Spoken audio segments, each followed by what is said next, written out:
Hi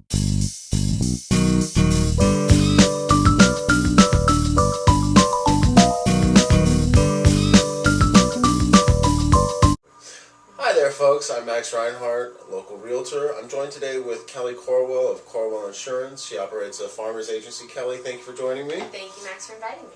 And we're here to run through some insurance issues in relation to real estate in relations to insurance, and some scenarios that we've both encountered in our fields, and hopefully we can offer some help for people out there. I'd like to walk through a series that I see more and more. Sometimes there's a lot more landlords in the market today. Yes. Sometimes people can't sell their homes because they've got the wrong agent, not Max, and they're renting it out or choosing to do that for a period of time. Some people have acquired investment property with the record low interest rates and low prices, and they're getting into being landlords for the first time.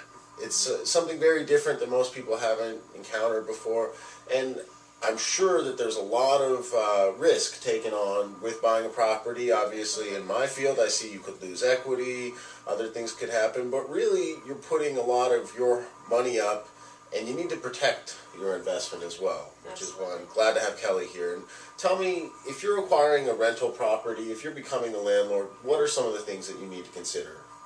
Well, first and foremost, you need to make sure you have the adequate coverage for that physical property.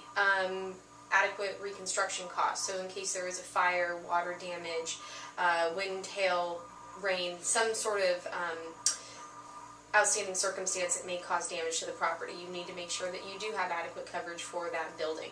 So that's one main aspect. Two is you have proper liability coverage, and liability coverage would protect a owner of a property for bodily injury and property damage.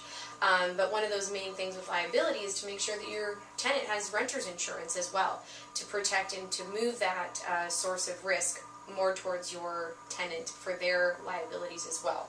So that's something to take into consideration.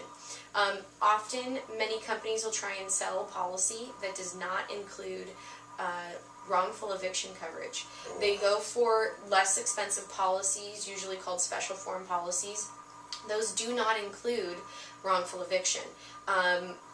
A great product that I have through Farmers is a landlord protector policy, specially made for landlords, but also it does include that wrongful eviction coverage, which is very key in this market where people do have instances where they need to get a tenant out, and the tenant chooses to sue for wrongful eviction. So that's something very important to think about.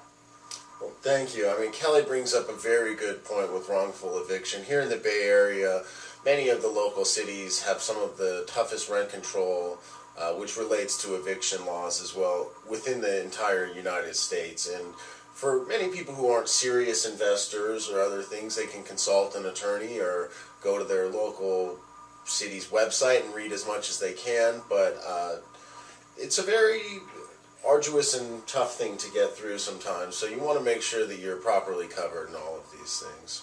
Absolutely. Now, thank you for being here today, Kelly, and answering all of these questions. If you have any more questions, please give Kelly a call, and I'm sure she can help you with all of your insurance needs, and I'd be happy to help you with all of your real estate needs.